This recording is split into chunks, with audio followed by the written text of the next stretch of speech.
السلام علیکم دوستو، خیریت سے ہیں؟ امید کرتا ہوں آپ سبھی حضرات خیر و عافیت کے ساتھ ہوں گے۔ کل 4 ریاستوں کے اندر جو 2-3 دن پہلے ووٹنگ ہوئی تھی اس کے بارے میں رزلٹ آیا۔ 3 ریاستوں میں تو صرف مودی ہی مودی چل رہا ہے اور ایک ریاست میں کانگریس کی سرکار بنی۔ آج آپ حضرات کے سامنے اسی سے متعلق کچھ باتیں بیان کرنی ہے۔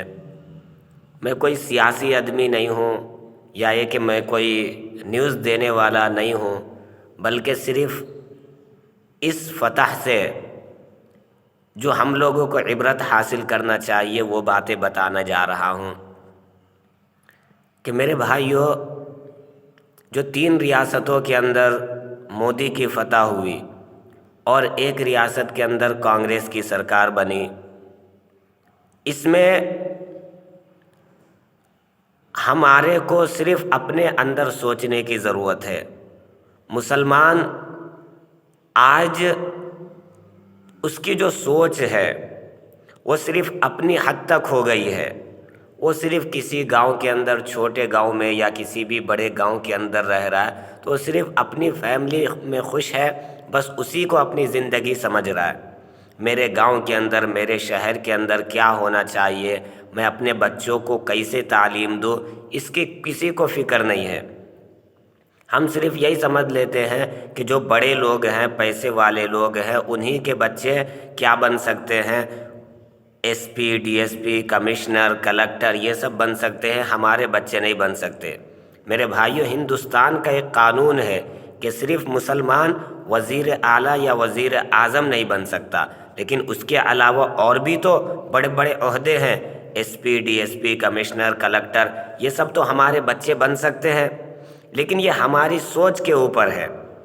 ہمارے معاشرے کے اندر اگر کوئی غریب ہے تو وہ صرف کھیتی کرنے میں ہی مصروف ہے، اسی میں اپنی زندگی ختم کر لیتا ہے۔ الیکشن کا وقت آتا ہے، وہ صرف کسی بھی پارٹی کو جوائن کر کے بس یہ اپنے آپ کو خوش کر لیتا ہے کہ وہ پارٹی جیت گئی تو بس۔ ہم اپنے آپ کو اس کام میں لے کر کے نہیں آتے کہ ہم بھی کچھ آگے بڑھ کر کے کر سکے، نہیں۔ کل دیکھنے میں آیا کہ کیا کیا ہو رہا ہے، وہ کچھ بھی اس کو بیان کرنے سے باہر ہے۔ میں کہاں کہاں کی نیوز بتاؤں؟ میرے بھائیوں، ہم اپنے اندر دیکھیں کہ جس طریقے سے جب کوئی کسی گاؤں کے اندر پورا گاؤں مل کر کے اگر ایک بچے کو یا 2 بچے کو کلکٹر یا کمشنر نہیں بنا سکتا، ضرور بنا سکتا۔ ہماری کوئی پارٹی ہوتی ہے، ہمارا کوئی جلسہ ہوتا ہے تو اس کے اندر ہم کتنے پیسے لگا دیتے ہیں، لیکن اگر پڑھائی کی بات آئے تو ہم لوگ بڑے لوگوں کے اوپر چھوڑ دیتے ہیں کہ یہ تو بھائی ہمارے بچوں سے نہیں ہو پائے گا، اتنا پیسہ ہم کہاں سے دے پائیں گے۔ اگر آپ کے بچے کے اندر پورا اعتماد ہے، اس کے اندر بھروسہ ہے اور جیتنے کی ہمت ہے اس کے دلوں کے اندر، تو وہ ضرور بھی ضرور اپنے اعلیٰ تعلیم کو حاصل کر پائے گا اور کامیابی کی منزل کو ضرور چومے گا وہ۔ تو میرے بھائیوں، آج چاہے کہیں پر بھی کامیابی ہو رہی ہو، کسی بھی پارٹی کی ہو رہی ہو، ہمارے پورے ہندوستان کے اندر 30 کروڑ مسلمان ہیں، لیکن سب کی سوچ الگ الگ ہے، کوئی بھی آگے بڑھنے کے لیے تیار نہیں۔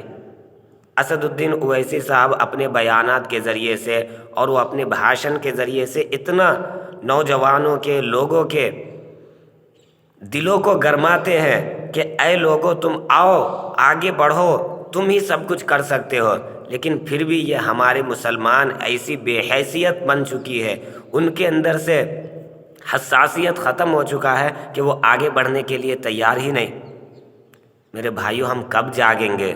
ہمارے اندر کب ہوش آئے گا کہ ہم بھی جو ہے نا اعلیٰ تعلیم حاصل کر سکے، اپنے بچوں کو اعلیٰ تعلیم دلا سکے اور وہ آگے بڑھ کر کے وہ بھی اعلیٰ درجے پر پہنچ سکے۔ امید ہے کہ میری باتیں آپ حضرات کو کچھ سمجھ میں آئی ہوگی۔